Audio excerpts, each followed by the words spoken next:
Saudara pemirsa, kali ini kita akan membedah tentang bahasa simbol berupa mangkok merah yang biasa dilakukan oleh masyarakat Dayak di Kalimantan.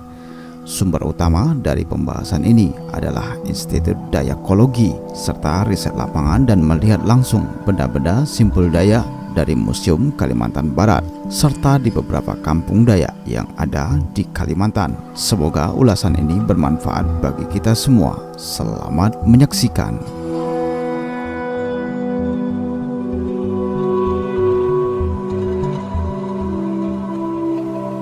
Komunikasi pada masyarakat suku Dayak tidak selalu dilakukan dengan menggunakan bahasa lisan atau tulisan.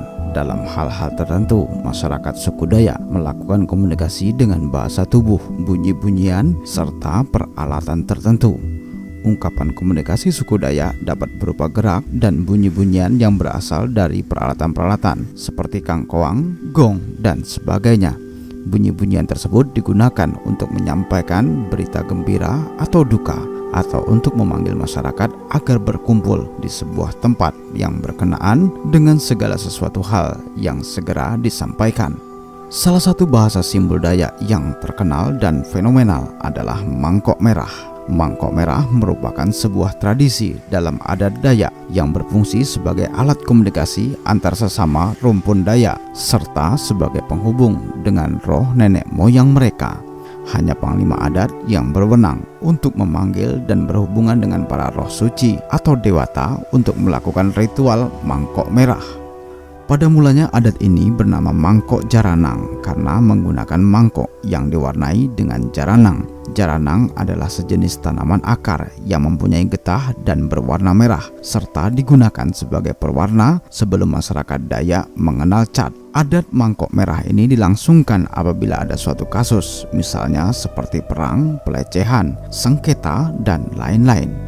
Penggunaan adat mangkok merah ini ada pada suatu kasus, misalnya salah satu pihak pelaku tidak bersedia menyelesaikan secara adat, maka pihak ahli waris atau korban yang merasa terhina akan bersepakat dan melakukan sesuatu menggunakan mangkok merah untuk mengerahkan massa, dan selanjutnya apa yang terjadi kita bisa bayangkan sendiri.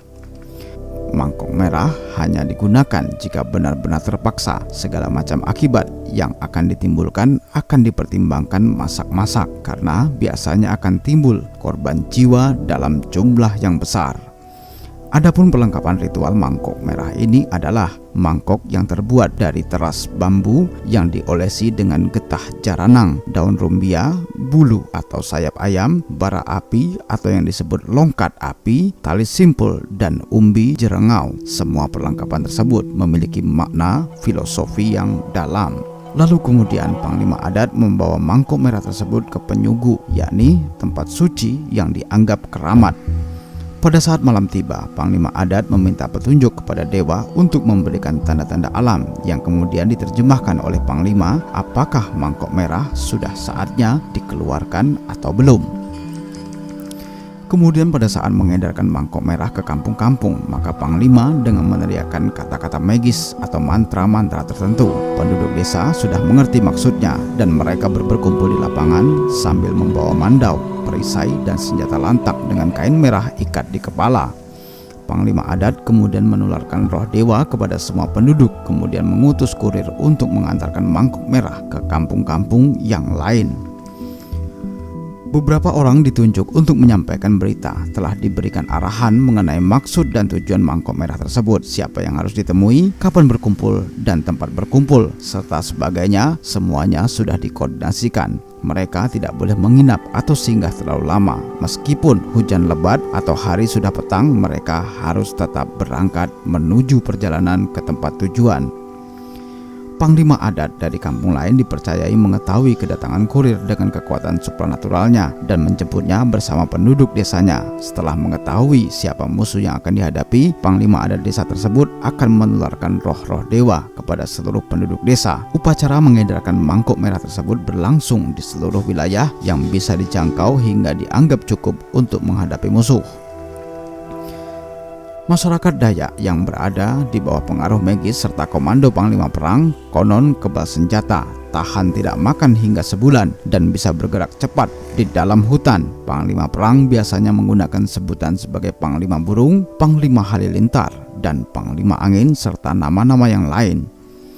Banyak peristiwa yang telah menggunakan mangkok merah sebagai media, diantaranya adalah Perang Majang Desa di Kalimantan Barat. Perang ini terjadi pada tahun 1944 hingga 1945. Perang ini untuk membalas dendam pihak Jepang yang kejam terhadap mereka. Pada masa awal perang, para pemuka adat Dayak mengumpulkan kaum-kaum mereka di Skadau, dengan salah satunya membawa mangkok merah. Sesudahnya, rakyat dikumpulkan untuk bermusyawarah bersiasat untuk mengalahkan Jepang. Perang Dayak Desa ini berakhir dengan kemenangan di tangan suku Dayak. Kemenangan dicapai melalui konsolidasi dan bersatunya Kesultanan Sintang dengan suku Dayak.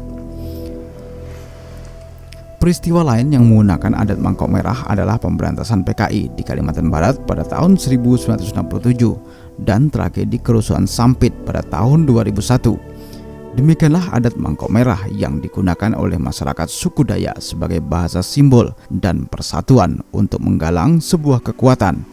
Apabila mangkok merah sudah keluar, artinya keadaan sudah benar-benar genting. Semoga saja kita tetap bisa menjaga keamanan dan kedamaian ini selamanya di bumi Nusantara. Terima kasih telah menyaksikan tayangan ini, semoga bermanfaat bagi kita semua.